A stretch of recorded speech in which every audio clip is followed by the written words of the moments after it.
Hello and welcome back to the channel, and today I have something very special for you because I'm going to take you on a tour of what is the single nicest soft coral dominated reef tank I have ever seen in my life. It's based at a local fish shop called Yorkshire Reefs, and we're going to talk to the person who runs it, Saf, who will tell you absolutely everything you need to know about it. Because it's quite a long video, there will be timestamps along the bottom so you can skip back and forwards to the bit that you want to see, and stick around to the end because I will show you details of another tank they have that I'm going to come back and do another video of at a later time. Alright, go and get yourself a cup of tea then, and let's get stuck in.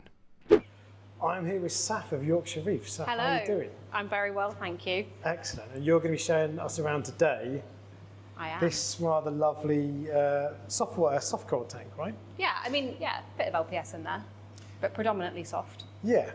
So, firstly then, what tank is this? How big is it, and how long has it been running? So it's a Red Sea Reefer G2 Plus, and Okay. it's a 300.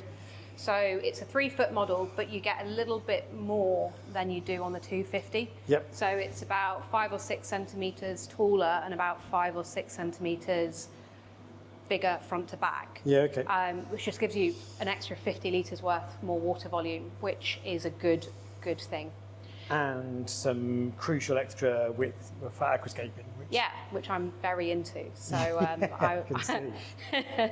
I appreciate that. Because this tank caught my eye, I saw it on your Instagram page, right? And this Yeah. comes up quite a lot. So it's kind of this is like your show tank, and It is. Yeah, but you've got this set up because you want to show people that it can be quite easy, right? So that's the Yeah. point of this tank. Yeah, so the point of this tank is kind of introduction to reefing. Yep. I think a 3-foot tank is a really good place for a beginner to start. It's enough water that it's going to be easier to control, it's going to be more stable, but it's not so big that it's daunting to look at. I think people can get really head over heels concerned with big tanks. But it's not really run in a way that's overly complicated. We don't do so much to this tank. Yeah. And I normally say to people just getting into the hobby, if you're going to start a reef tank for the first time, there's absolutely no reason it can't look like this. Well, we'll come on to how easy it is to run. First off, how long has it been running? And this is a two-stage question, isn't it? It is a 2-stage question, yeah. So we first initially set up a tank in this spot. It was a 250, it was a G1, Yep. back when we first opened the shop about 3 years ago.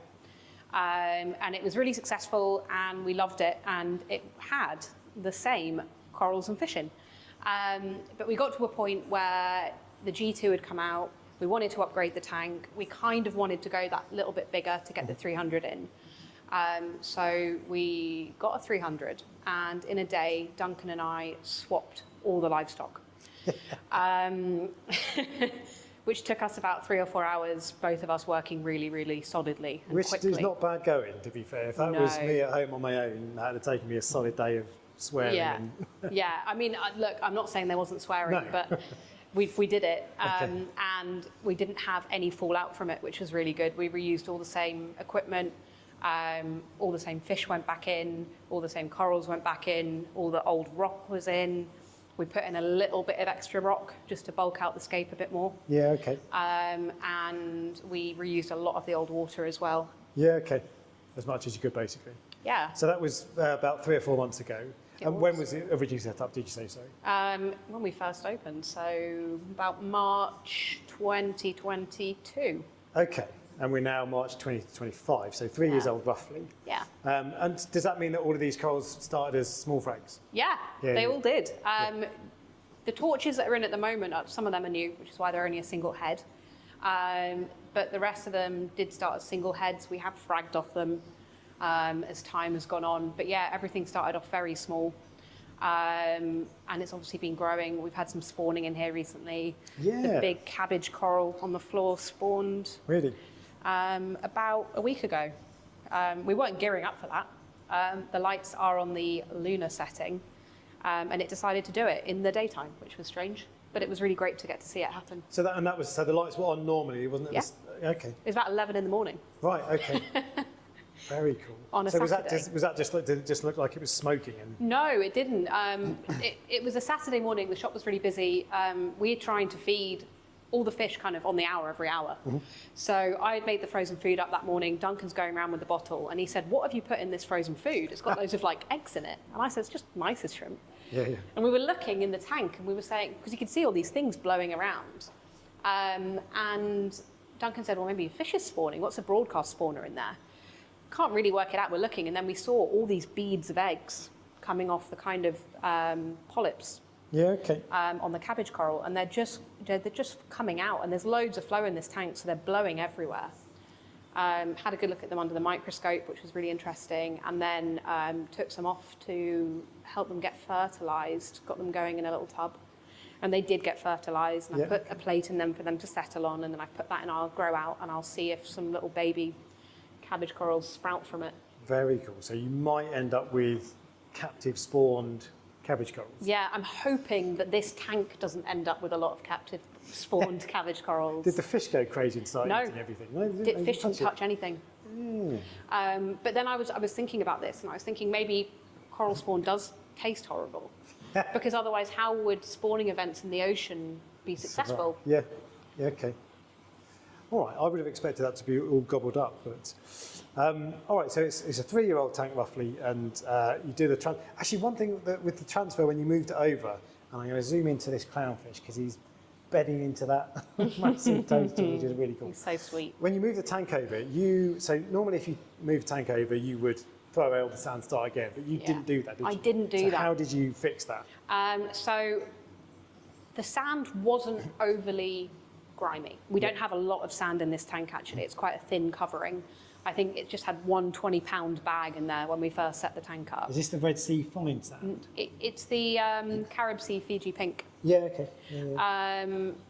But we had never really had any algae issues or bacterial issues or anything like that in this tank. And obviously, all your good bacteria lives in the sand bed.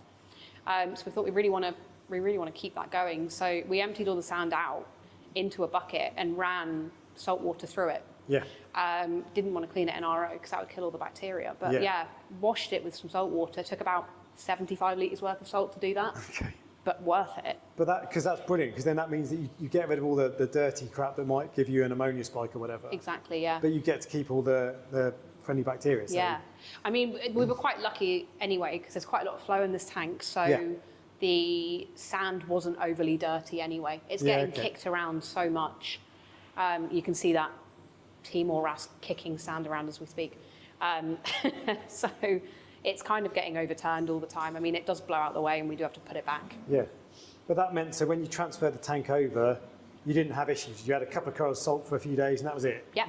We had no ammonia spikes. We had no deaths. All the fish were fine.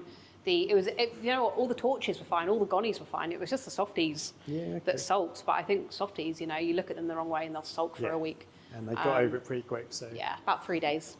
Interesting. So you didn't kind of get new tank syndrome. Did you get any diatoms or anything? Nope. No blue? No, nothing? Nope, nothing. Happy days. So that's the way to do it. It must take a bit of effort, but that's the way to do it, you reckon? It is, yeah, it is the way to do it. Would you do it that way again if you were to... If it was a successful tank, I would. Yeah, okay.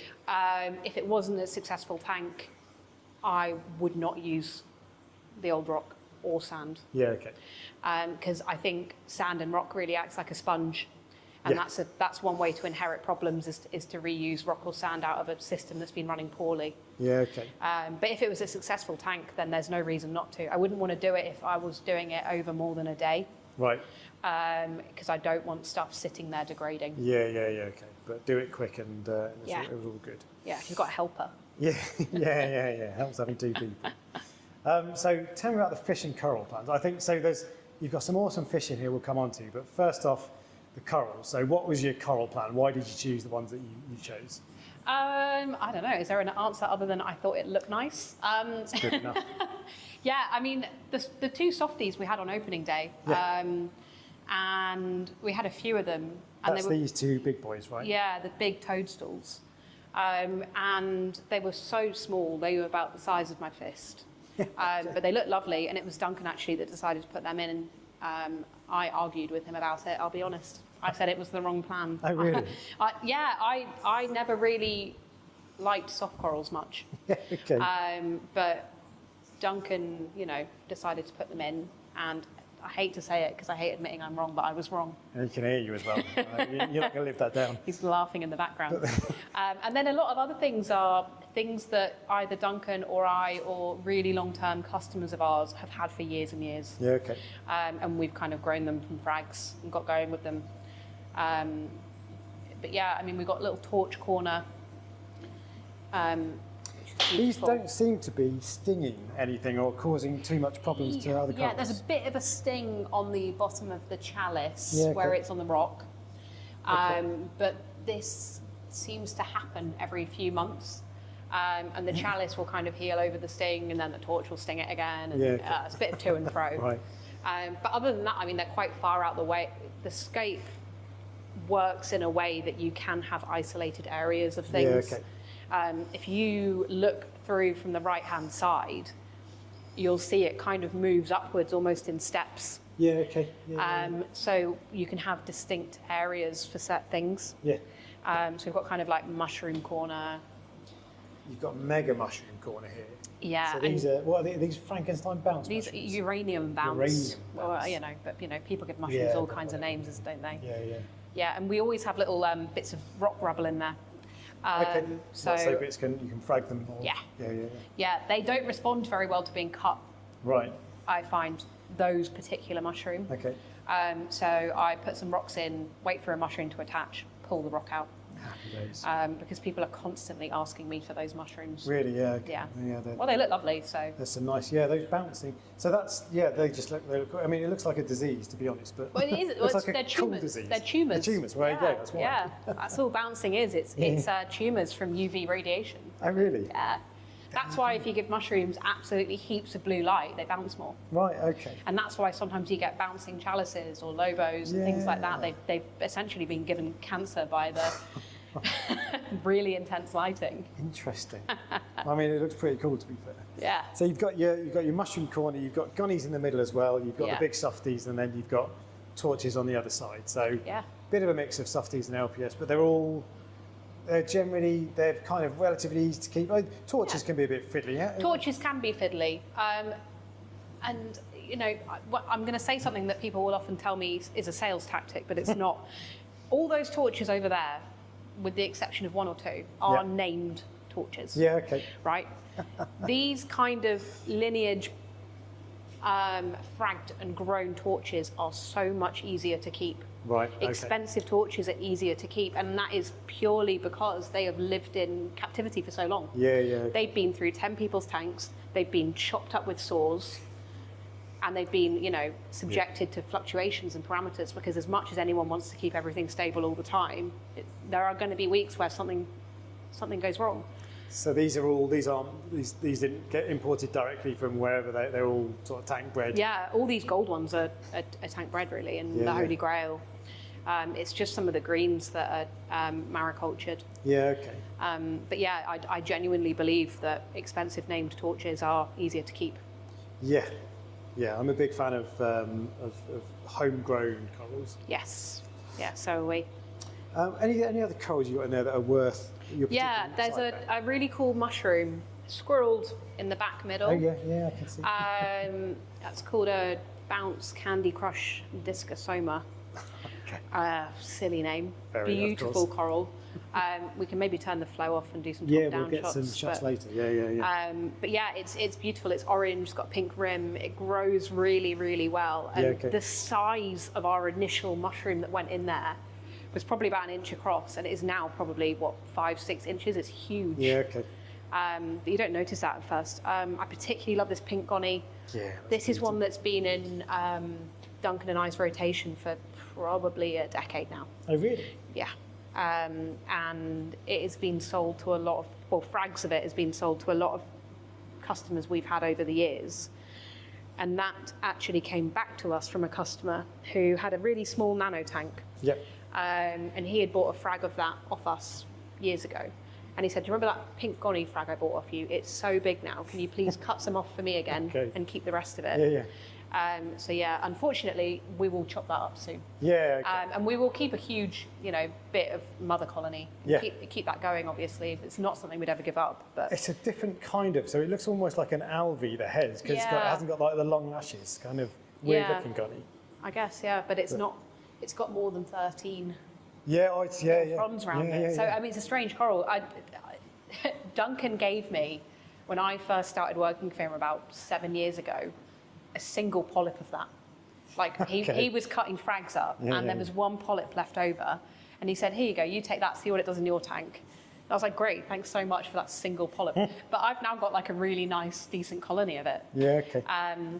And Duncan was quite happy when that customer brought that one back in, because he kept asking me if we could chop my one at home up. And I said, if we chop my one at home back, I'm only giving you a single polyp. I think that's fair. So I think that's probably most of the corals. What about fish choices then? Yeah, fish choices. So, I mean, there are a few things in there to do a job. Yep. And they are the Springer's damsels. Yeah, okay. Because they are great flatworm eaters. Yep.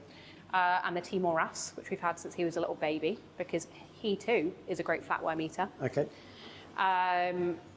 We've got a little Scopus tang. Yep. Just for eating algae. But also, Scopus tangs are a really beautiful fish. I think they're quite underrated, especially when you look at them up close. I like when you kind of see the striations on them. Yeah, okay. There's 2 chromis in there. They were in the 250 that we had before. And when we were resetting this tank up, we decided we weren't going to put them back in. Okay, because they looked silly. They look silly. But Duncan was on autopilot and put them in. So now they live here. Okay. But they're a happy little pair. They don't bicker. Yeah, okay. You know, they add a bit of movement, so I'm not too fussed about them. But the great fish in here are in here for looking pretty, really. And that's the lovely pair of perculas. Yeah. Because perculas are just, they're the best clownfish, really.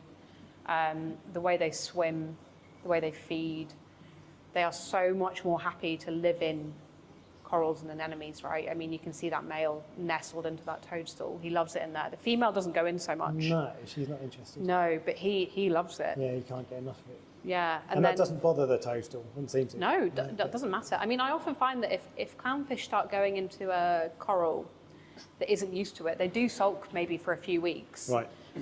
But then the coral gets over it. I mean, okay. The clownfish isn't technically causing it any harm. You know, so they're just an irritant for a few weeks, and the coral, you know, they adapt. That's what they do. And then the star of the show in this tank, he's obviously hiding now because we're talking about him, is the multi-bar angel. Yeah. Which are hard angels to keep, quite hard to get feeding. This one feeds really well.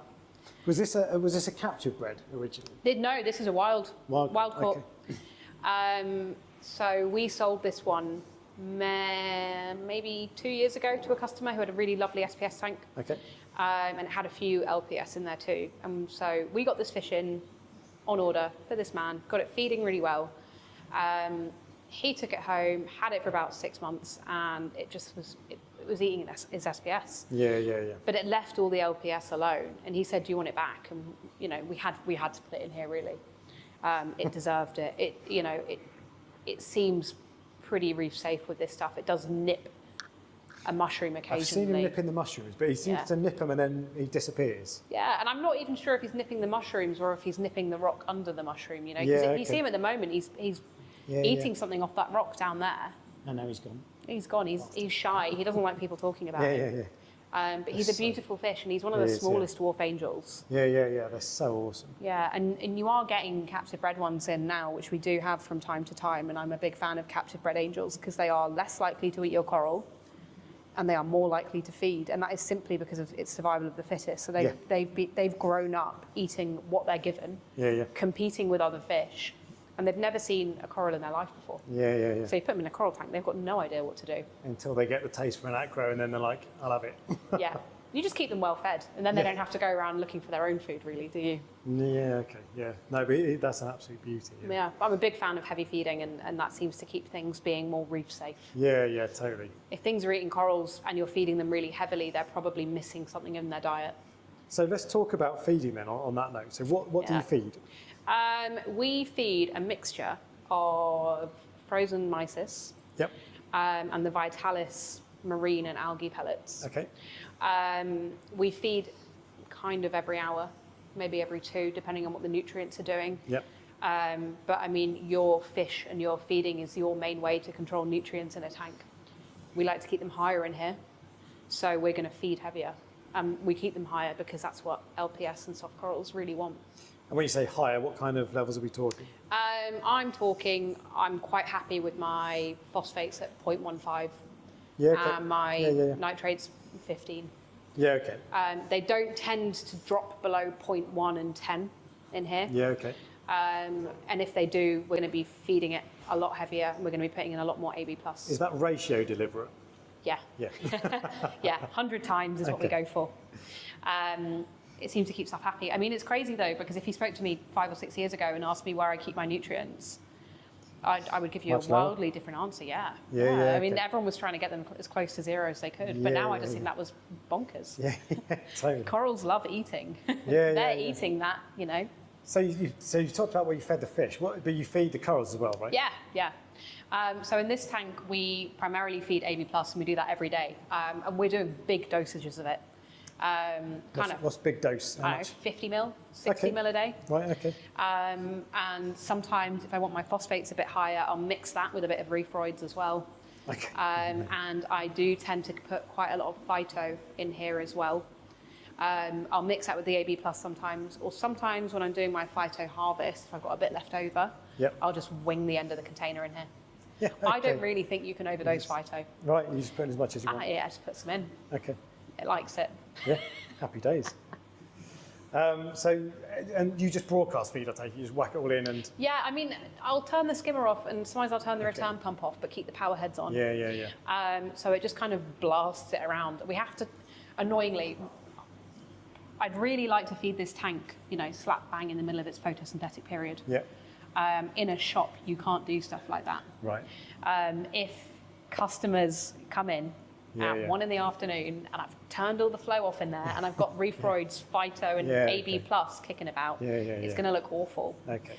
So we tend to do that kind of at the end of the day when we go home. Okay. And that doesn't seem to have you said that you bump up the feeding with things like not the Rowaphos, what's the Reefroids. powders of Reefroids if you need extra phosphate. But your nitrates and phosphates aren't crazy, so that you don't get They're not crazy. mad algae outbreaks or anything? Or? No, I mean, we don't get mad algae outbreaks, and the phosphates and nitrates never really seem to go that high in here. Yep. But I think that is just because they're being consumed. And the bacteria that are living in this tank clearly are really efficient. I mean, generally speaking, the more powerful your lights, the better your flow, the better your bacteria are going to be at doing their job. Yeah. And we've got a roller filter and a big skimmer on here as well, so I mean, they're sucking a lot out. Yeah, okay. But generally speaking, nowadays, I find most tanks that are set up with really good equipment do run quite low on nutrients. Yeah, okay. Naturally. So you mentioned the filtration and all that sort of stuff, which we'll come on to in a second, but actually, let's talk about lighting and flow. So you've got, this is like a Red Sea display tank, effectively. Yeah, it is. But what, and you've got 2 Red Sea Reef LED 90s. Yep. Do you know what intensity they're running at? I think they're on about 90%. 90%? And they're running the Reef LED, I think it's called the 23K program. The bluest one. The bluest. Yeah. That's the bluest one. That's not that blue. No, it's not that blue. I mean, I think they have more white LEDs in them. I think. Yeah, okay. I think they're really, really good lights, Yeah. particularly for LPS. But Shimmer looks nice. one of my favourite things about the lights is the fact that fish look good under them. Yeah, totally. You find a a lot of reef lights completely wash fish out. Yeah. But you can see true colours on the fish in here. I mean, you can see the yellows on the multi-bar and you can see the white on the clownfish looking relatively white. You can see the black mottles on the Springer's damsels. Yeah, and the flow is running at 100% as well on both those power heads. It's on And they're random and 2 pulse. Red Sea Reef Wave 25s? 25s, yeah. On random pulse, yeah. There's a good amount of flow. There's a good amount of flow. You haven't done par test, have you? Do you know We have done some par tests in here. Yeah. I do know some par numbers. Hit me with some numbers. Yeah, the most flow is coming out where the torches are. Flow, Yep. par. Par, yep, okay. So I think when we first tested it, it was actually too high. Yeah. So that's why the lights aren't on 100%. Because when they were on 100%, we were getting about 350, 400 par there. It was extreme. And to be fair, the torches looked really happy. Yeah, okay. But at the same time, we were concerned. So they went down a bit, and now they're getting about 250. Still, that's a decent amount of par. It is a decent amount of par. But I They're think just softies and LPS. Yeah, but I think a lot of the times when people are having problems with par, they have lights that are on really high, but they are not ICP testing and they aren't controlling trace elements. Right, okay. I think trace elements go into protecting corals from light so much. Okay. So if I had my par up there for those torches and I let my iodine drop down, yeah, okay. I think I'm going to start immediately having loss, right? I'm going to start losing heads, they're going to be bailing, things are going to be bleaching out. If I can keep on top of my iodine, manganese, you know, the big ones, strontium, things actually can take way more par than we think. Okay, well, so I was going to do filtration next, but let's talk about dosing and trace elements. And so obviously you put a little bit of stock into trace elements. So what do you dose for your main elements, alkalinity and that lot? It's all Red Sea. Yeah, okay. KH, calcium. Is this a new Red Sea program, the Reef Care program? No, we run it on the old one. Right, okay. We run it on the old one just because it's done so well for this tank over the years. Yeah, yeah. I'm a big so that's advocate. a 3-part of the major elements and then 4-part trace? Yeah. I mean, I'm a big advocate if it ain't broke, don't fix it. Yeah, completely. It was working well, so stick with it. Yeah. Occasionally I will put some pure iodine in here, unbranded, and that's, you know, purely because if I've done an ICP, those Red Sea 4-part trace mixes have a few traces per bottle. Yeah. If I've done an ICP, I might want to just bring one of them up. Yeah. Okay. So I'm just going to put in some, you know, different stuff just to bring everything you into do line. that manually, you just put a couple of drops of... Yeah, I do that manually. Okay. Yeah. And I do tend to give this tank a bit of manganese. Yeah. Manually again? Or? Manually, Okay. Because, I mean, that precipitates out the water almost as soon as it's gone in. So it's not the fact that I'm getting a reading back on it on ICPs, it's the fact that it's going in. Yeah. I find that's what particularly keeps gonies happy is manganese. Yeah. And is really good for extension on torches as well. Interesting, okay. So a bit of iodine, a bit of manganese. Anything else that you dose manually? No, just that's it. the standard trace stuff. Okay. Yeah. All right, very good. Let's talk about filtration then, actually. So, going to the sump. And this is all, you've got skimmer and a filter roller basically, and that's more or less it. Yeah, that's more or less it, yeah. There's no UV on this. I'm quite anti-refugium, so there's not a refugium in here. Why don't you like refugiums? I don't like refugiums because I think they sap out all your trace elements and all your nutrients. Yeah. They are, if you have really, really high nutrients, I understand the benefit, but if you get regular ICP testing, you will notice how much your refugium is costing you in trace elements. Yeah, okay. And it's huge. So I'd much rather deal with nutrients in other means. But no, I mean, it's a super basic setup. There is no automatic testing on here. We do everything manually. There's no phosphate reactor in there? There's no phosphate reactor. How do you deal with phosphate then? Just water changes? No, it just stays. It just stays. I mean, look, phosphate shouldn't build up if the bacteria you've cultured in your tank are good and are doing their job. Yeah. I'm a big advocate of setting up tanks really well at the start and really controlling nitrate and phosphate and bacterial dosing so that it doesn't rise. Yeah. And if you can hold things really, really steady for the first maybe 6, 8, 12 weeks of owning a reef tank and dose bacteria every week, you should be able to nurture an environment where you are not getting huge spikes and things. Yeah, okay. I think adding so much phytoplankton does a lot for phosphate. Right, interesting. We mainly use Nanochloropsis. What's that? It is a strain of phytoplankton, but it's known to consume nitrate and phosphate. Interesting. And silicates to a degree. Right, okay. But I think that's doing a lot of the work for me. I mean, I'd much rather solve issues like that naturally. Yeah, 100%. You know, because I mean, ultimately that's going to lead to more stability. If I can control my nutrients with how much I feed my fish, how many fish are in there, what amount of coral food I'm putting in there. Yeah. I am using techniques on this tank that you would see in the ocean. Yeah, you know? well that's balance as well, so you're not going to be messing around with stuff. No, and if you go away for a week, nothing should really change, you know, too much. And, you know, phosphate reactor's brilliant if you have phosphates really, really high. Yeah. But if you're teetering on the edge, they can strip it out so quickly. Yeah, okay. Phosphate reactors as well tend to pull phosphate out really, really quickly for the first 2 days you've got media running, and then kind of peter off for the next few weeks. And I think that initial huge drop in phosphate is going to make things sulk. Yeah. I mean, there are times where the phosphate in here has gone up to 0.2, 0.3. Okay. Do you notice a difference in the corals? No. They look fluffier, if anything. Okay. I mean, probably because they're feeding. Yeah. Turns out corals absolutely love phosphate. Yeah. The nitrate's never gone above about 20. But our nitrate and phosphate do tend to move in this tank together. Okay. Which I think is the main thing. Yeah. You know, I think algae and stuff like that are happening because one's gone up and the other one's stayed low. If they're going up at the same time, then you don't really see any adverse effects.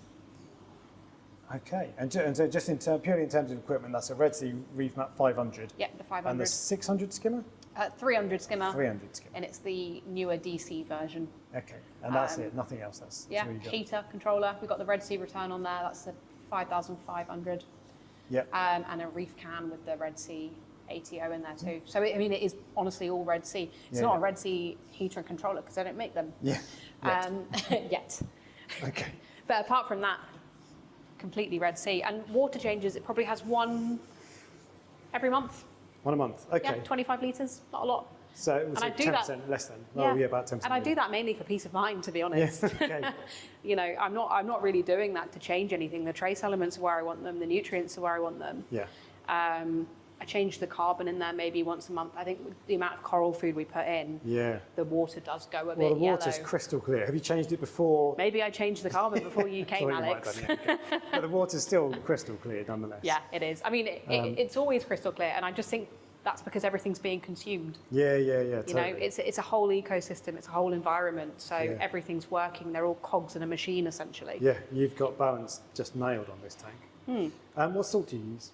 Red Sea Blue Bucket, Red Sea Blue Bucket. and that is genuinely my favourite salt. Oh, really? Why? Yeah. You ever mixed up any Red Sea Blue Bucket? Yeah, It's a bit dirty. it is a bit. I think the dirt is good for a tank. Really? Yeah, Okay. I do. I find the parameters come out really, really spot on every time. There's no fluctuation. I find with things like Tropic Marin, although a brilliant salt as well, and probably the best synthetic salt you can get, the KH sits really low in there. Yeah, totally. And I don't really want the KH that low. What sort of levels do you run alkalinity and calcium on this tank? Do you know? Yeah, 8. 8. 8 for KH. I match the salt. 420 for calcium. Yeah. And then magnesium about, it's sometimes a bit low, maybe about 1280. Yeah, okay. But yeah. I mean, I don't mind. That's absolutely fine. Run it at 1.025 on salinity. Yeah. Temperature? 25.5. Okay, quite warm.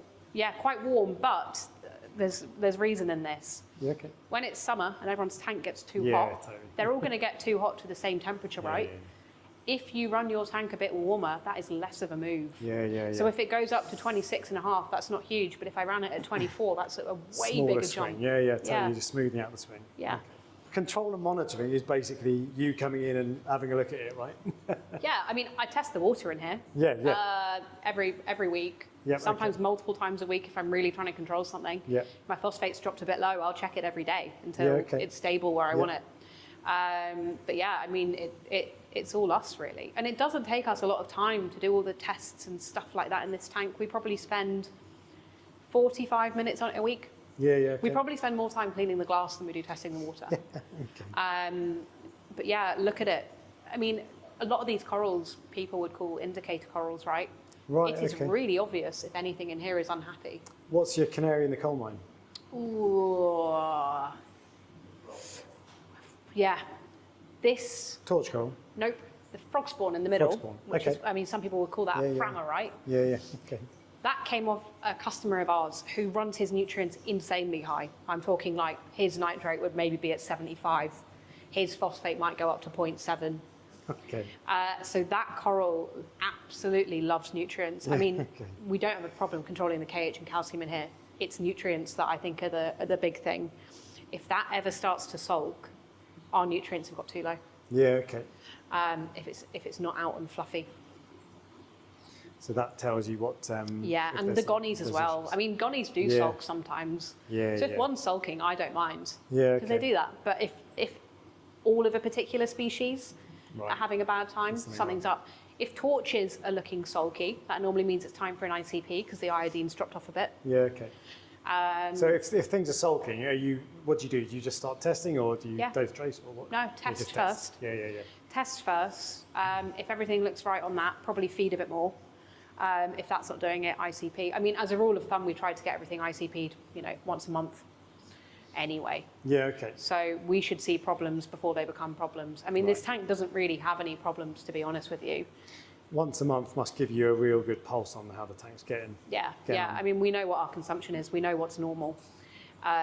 We ICP test things like this so regularly that we can say, right, I normally put about 0.2 of a mil of iodine in this tank maybe once every 2 weeks. Okay. And it keeps it stable. Yeah. Okay. So did you get a reading on your ICP test for iodine? Yeah. Okay. Yeah, and we try and keep that at 60. 60, okay.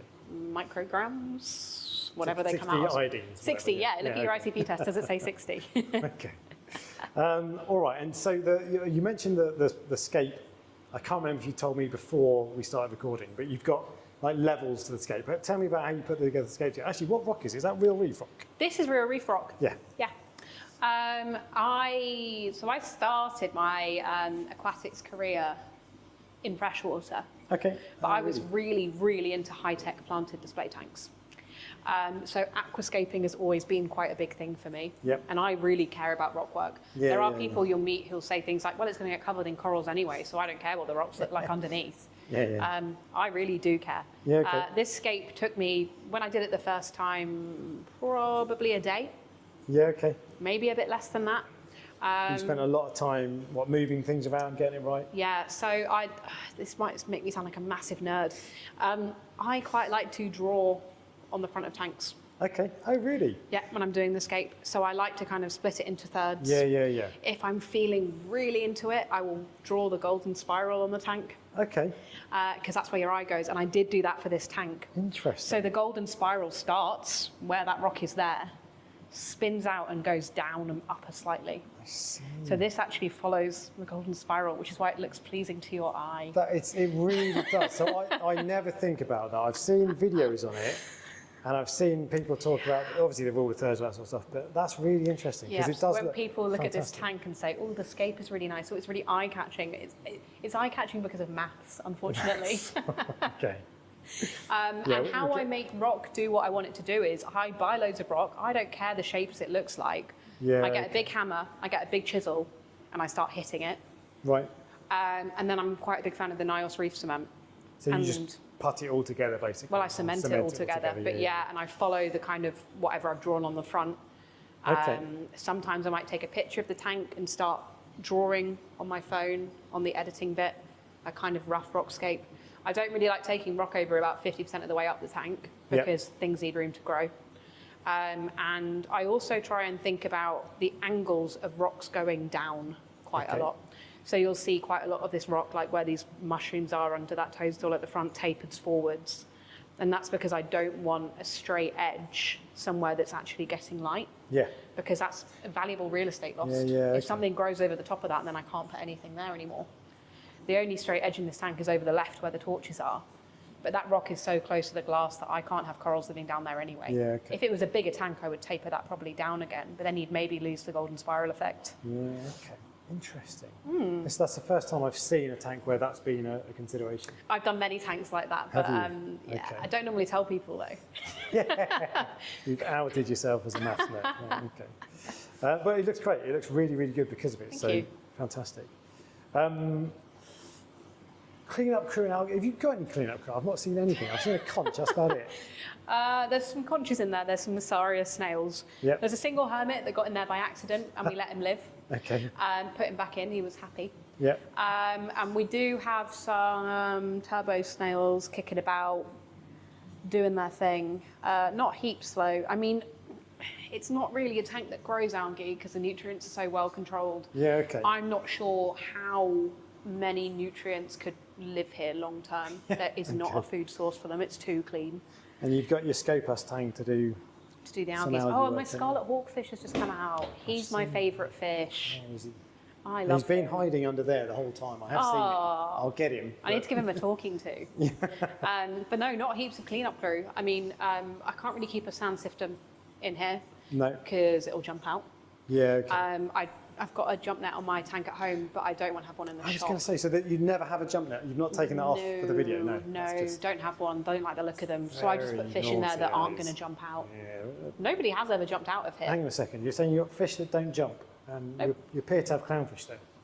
Yeah, no, they've not jumped out. I mean, They're I think fine. a lot of the time when fish jump out, it's because something in the tank has spooked them. Yeah. It's a friendly tank. There's nobody in there aggressive. No, okay. So nothing's chasing anything. It's nice and placid. So the wrasse is a potential jumper as well. They but he's are, just, yeah. It was a bit risky putting him in, but he's been in there for like been in the whole 3 years now. And you've got no gobies in there? No gobies, because they would jump out. Yeah. Definitely. And no mandarins? No mandarins, no. No. Interesting. So and you've never had a lid on this the whole time? Never. Right. I'm not encouraging that, but it looks cool. It does look cool, I have to say. It does look nice, Yeah, but no, okay. we've never had a lid on, never had anything jump out, touch wood. But I mean, personal preference really on that. Yeah. I love firefish. You know, Yeah, okay. And would I have a nice pair of hell freakies or something in here? Yeah. If I had a lid, definitely. Yeah, but there's no way I'm putting them in without a Right, lid. okay. What about, have you had any problems with the tank? Don't say no. You're going to sicken Flatworms. everybody. Flatworms. Oh, really? Yep, I will be honest and say Okay. flatworms. Not Euphilia eating flatworms, but the rusty little planaria, the little red ones. Yeah. We dip all the corals that arrive when we yeah. get them before they go in the sales tanks, and we dip them out the sales tanks every week. Yeah. But sometimes, if we buy some new corals and one looks really nice, we will put it in here without dipping. Yeah. And that is not to be done. And we've learnt our lesson. But they're not, did they cause any problems? They did at one point. So this Right, is back when we had the 250. This is when we had the flatworms. So this was Yep. probably 18 months, 2 years ago. Yeah, okay. And the rock was teeming. Oh, really? Yeah. Loads of it. Yeah, they look like coralline algae. Okay. And when you got up close and looked at them, you could see there were hundreds of flatworms. And we are so scared of them now. That's why we have the springers and that Right. wrasse. Well, that wrasse was in there originally, actually, but he wasn't keeping on top of them. slacking There's up only with the so many springers. flatworms one fish can eat. Yeah, okay. So how did you deal with them? Was it just the damsel and the fish, or did you use No, we tuna? did, I would say, 10 or 20 painstaking water changes Oh, with a really? bit of airline tube, Just sucking them out? sucking them out. Yeah, okay. And then dipped all the corals in the wow. Polyp Lab Reef Primer, which Yeah, is the best coral dip. Yeah. Is that the potassium salts? It is, yeah. Yes. Yeah, sneaky. But yeah, we dipped them all in that, and then we just had some fish in there to keep an eye on them, and then eventually we got on top of them. So you didn't use flatworm exit or anything like that? No, I mean, flatworm exit is great in theory, but if you have that kind of level of flatworm infestation, Right, it would have been a they release disaster. so many Yeah, toxins when you kill them that they would have killed everything in the tank. Okay. So siphoning them out with a bit of airline, unfortunately, was our main method of removal. That must have been, well, it'd take a lot of time, but Yeah. I haven't seen any. Is it all gone now? It looks all. I hope so. Yeah. Well, that was on the last tank as well, wasn't it? So that was a while ago. Yeah, You'd but know about we've it if you brought started. everything over, haven't we? Yeah, okay. But no, I hope they're all gone. I mean, I'm sure, look, the odd one or two pop up, but I'm sure the wrasse immediately is in there Yeah. eating them. Happy days. That's what he's there for. He's doing his job. Any other problems? No, unfortunately. Sorry. You're one of those people. Occasionally it gets a very, very small patch of cyno, Yeah, okay. maybe like 1 by 2 inches on Yeah. a bit of rock. But that's kind of the whole point of this tank, is that you're saying that you've got relatively easy corals. Yeah. There's nothing particularly difficult. No. One water change a month, Yeah. and it looks after itself, and it doesn't cause you headaches. So No. if you do things right, it can be pretty easy. Yeah, if you do things right, if you can listen to advice, you can have a really nice reef tank. And advice from people who have nice tanks, Yeah. not just like your neighbour. You make Dave at the pub. And is there anything you do differently if you were to start again? You kind of did start again recently, didn't you? I did start again, and Bigger tank. Is yeah, what you did. and I didn't really do anything differently because I liked it. Yeah, totally. I'd maybe position this toadstool at the front somewhere else so that it wasn't squished up against the glass like it now is, because it's obviously grown, because that's what corals do. You know, really, I should chop But it back I just a bit, think but it I looks can't so bring, good, can't bring front and myself to do centre it. I though. know. I think that looks amazing. I know. Yeah. I don't know. I mean, look, people would always do something different in a tank. You never Never do your perfect tank, do Yeah, yeah. you?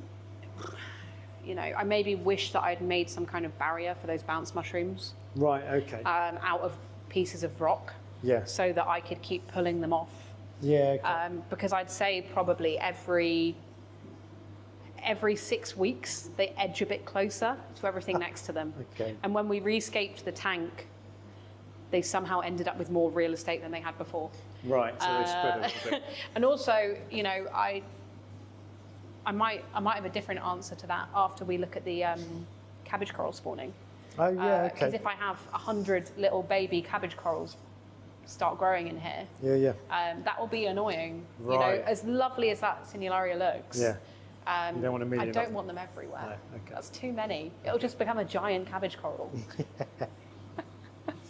Okay, and the other question is future plans, but is it because you now got the problem where everything's growing out, so you've Yeah. got too much growth. So what are you going to do? I mean, future plans. Firstly, upgrade the lights, the new Red Sea lights. Yeah, okay. I'm going to chop that pink gonny up at some point. Yeah, okay. And I guess at some point we are going to have to cut some of the toadstools back. But I think that'll be a really sad day, actually. Yeah, it will, yeah. Not looking forward to that. Yeah. We did cut that bounce mushroom Yep. into 3. One's in the Oh, this farm. stuff, Yeah, that happened about 6 weeks ago. Duncan sliced that into 3.